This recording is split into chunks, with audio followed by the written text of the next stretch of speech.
ओम नमो भगवते वासुदेवाय। भक्तों, गुरुवार का दिन भगवान श्रीहरि विष्णु और देवगुरु बृहस्पति को समर्पित माना जाता है। ऐसी मान्यता है कि जो व्यक्ति इस दिन श्रद्धा, विश्वास और पवित्र मन से भगवान विष्णु की पूजा करता है, पीले वस्त्र धारण करता है, पीले पुष्प अर्पित करता है और गुरुवार की पावन कथा सुनता है, उसके जीवन में सुख, समृद्धि, ज्ञान, सौभाग्य और पारिवारिक शांति का वास होने लगता है। भगवान विष्णु अपने भक्तों की रक्षा करते हैं और उन्हें धर्म के मार्ग पर चलने की प्रेरणा देते हैं। बहुत समय पहले आनंदपुर नाम के एक छोटे से गांव में गोपाल नाम का एक गरीब किसान रहता था। वह मेहनती, ईमानदार और भगवान विष्णु का परम भक्त था। उसके पास धन नहीं था, लेकिन उसके हृदय में भगवान के प्रति अटूट श्रद्धा थी। हर गुरुवार वह प्रातःकाल स्नान करके पीले वस्त्र पहनता, भगवान विष्णु के मंदिर में जाकर दीप जलाता और श्रद्धा से कहता, हे नारायण, मुझे धन नहीं चाहिए, केवल इतना आशीर्वाद दीजिए कि मैं सदैव सत्य और धर्म के मार्ग पर चल सकूं। समय बीतता गया, लेकिन गोपाल के जीवन की कठिनाइयां कम नहीं हुई। कभी खेत में सूखा पड़ जाता, कभी फसल नष्ट हो जाती, तो कभी घर में बीमारी आ जाती। गांव के लोग उसका मजाक उड़ाते और कहते, इतनी पूजा करने से क्या लाभ? यदि भगवान तुम्हारी सुनते, तो आज तुम गरीब न होते। लेकिन गोपाल मुस्कुराकर कहता, भगवान कभी अपने भक्त का साथ नहीं छोड़ते। उनका हर निर्णय हमारे कल्याण के लिए होता है। एक गुरुवार की सुबह गोपाल मंदिर से लौट रहा था। रास्ते में उसे एक वृद्ध साधु मिले। उनके वस्त्र पीले थे, चेहरे पर दिव्य तेज था और हाथ में कमंडल था। उन्होंने शांत स्वर में कहा, बेटा, मैं बहुत भूखा हूँ, क्या कुछ भोजन मिल सकता है? गोपाल के पास उस समय केवल थोड़ा सा चने का सत्तू और गुड़ था, जिसे वह अपने बच्चों के लिए ले जा रहा था। एक क्षण के लिए उसका मन डगमगाया, लेकिन अगले ही पल उसने भगवान विष्णु का स्मरण किया और पूरा भोजन उस साधु को अर्पित कर दिया। साधु ने प्रसन्न होकर कहा, वत्स, जिसने भूखे को भोजन कराया, उसने स्वयं नारायण की सेवा की। तुम्हारी श्रद्धा व्यर्थ नहीं जाएगी। इतना कहकर वह साधु आगे बढ़ गए। गोपाल जब पीछे मुड़ा, तो वहां कोई नहीं था। वह समझ गया कि यह कोई साधारण साधु नहीं थे। उसका हृदय भक्ति से भर गया और उसकी आंखों से आनंद के आंसू बहने लगे। उसी रात गोपाल ने स्वप्न में भगवान श्रीहरि विष्णु के दिव्य दर्शन किए। भगवान ने मुस्कुराकर कहा, वत्स, जो व्यक्ति बिना किसी स्वार्थ के सेवा करता है, जो भूखे को भोजन देता है, जो सत्य और धर्म का पालन करता है, मैं स्वयं उसके जीवन का भार उठाता हूँ। कठिनाइयां परीक्षा होती हैं, दंड नहीं। धैर्य रखने वाला भक्त अंत में अवश्य सफल होता है। सुबह जब गोपाल की आंख खुली, तो उसके मन में पहले से कहीं अधिक विश्वास था। उसे लगा कि भगवान उसके साथ हैं और अब कोई भी कठिनाई उसे धर्म के मार्ग से विचलित नहीं कर सकती। लेकिन भगवान विष्णु की सबसे बड़ी परीक्षा अभी बाकी थी। अगले गुरुवार गोपाल के जीवन में एक ऐसी घटना घटने वाली थी, जो उसके विश्वास, धैर्य और भक्ति की असली परीक्षा बनने वाली थी। स्वप्न में भगवान विष्णु के दर्शन के बाद गोपाल का विश्वास पहले से भी अधिक दृढ़ हो गया।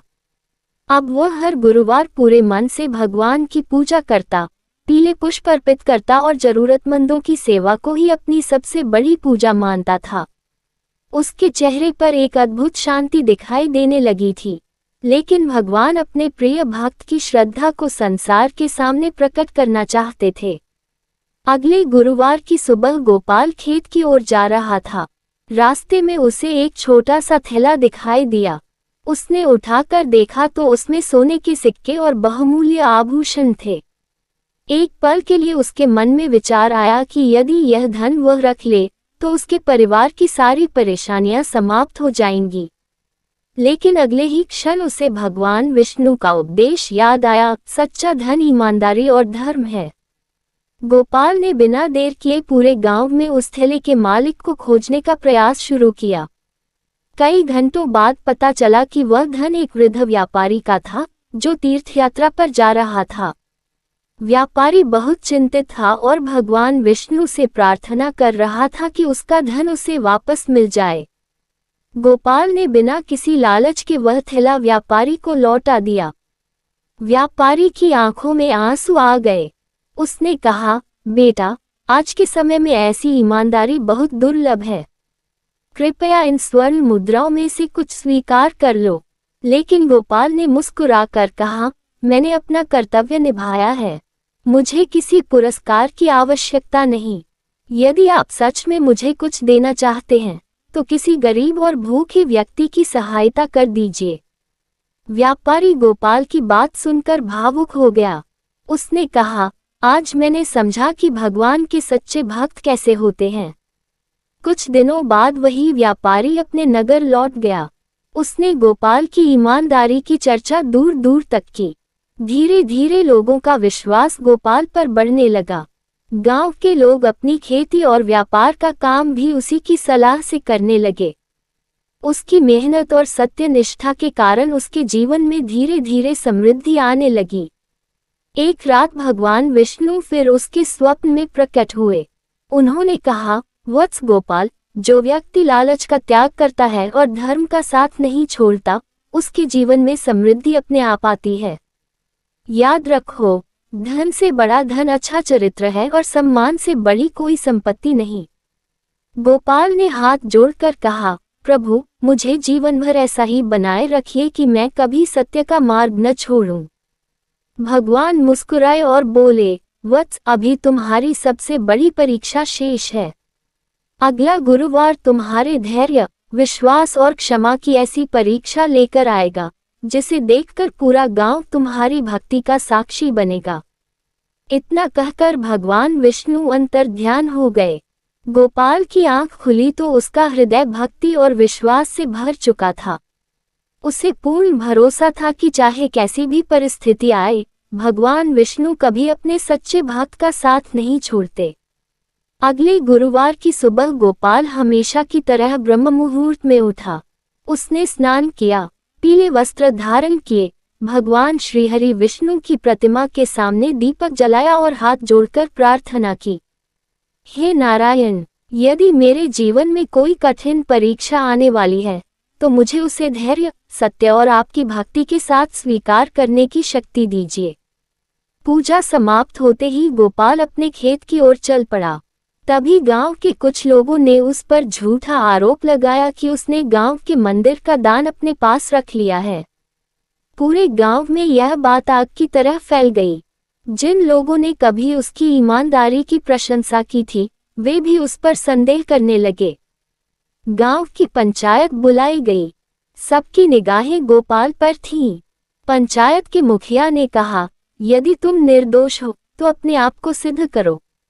गोपाल ने शांत स्वर में उत्तर दिया, मैं केवल इतना जानता हूं कि भगवान विष्णु सब कुछ देख रहे हैं। यदि मैंने कोई पाप नहीं किया है तो सत्य अवश्य प्रकट होगा। उसने किसी पर क्रोध नहीं किया, किसी से बहस नहीं की। वह केवल मन ही मन ओम नमो भगवते वासुदेवाय मंत्र का जाप करता रहा। उसी रात गांव के सबसे वृद्ध पुजारी को एक दिव्य स्वप्न हुआ। स्वप्न में स्वयं भगवान श्रीहरि विष्णु शंख, चक्र, गदा और पद्म धारण किए प्रकट हुए। उनके मुख से दिव्य प्रकाश निकल रहा था। भगवान ने कहा, जिस भक्त पर तुमने संदेह किया है वही मेरा सच्चा सेवक है। जिसने कभी किसी का अधिकार नहीं छीना, उसे दोषी मत ठहराओ। सत्य की रक्षा स्वयं धर्म करता है।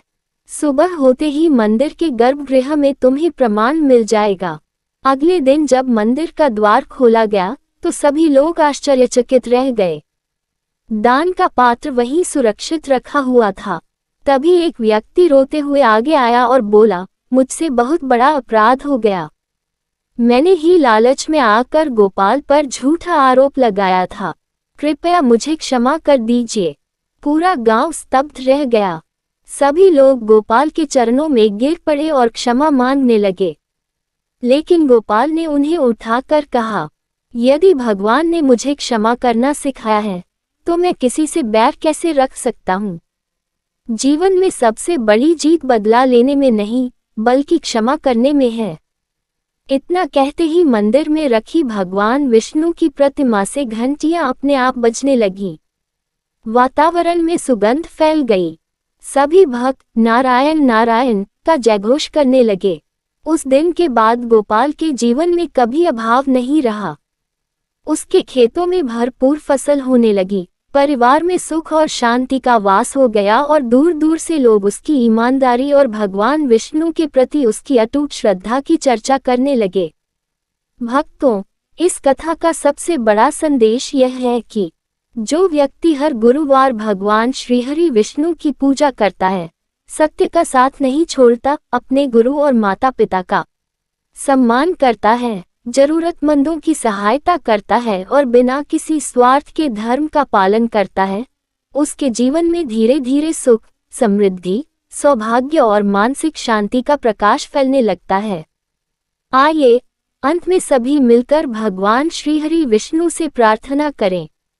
हे श्रीहरि नारायण, हमारे जीवन से अहंकार, लालच और असत्य को दूर कीजिए।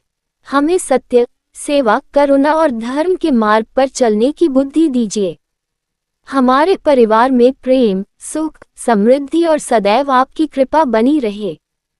जो भी भक्त इस कथा को श्रद्धा से सुन रहा है, उसकी सभी उचित मनोकामनाएं पूर्ण हों और उसके जीवन में कभी भी विश्वास का दीपक न बुझे। ओम नमो भगवते वासुदेवाय। श्रीहरि विष्णु भगवान की जय। जय गुरुवार देव।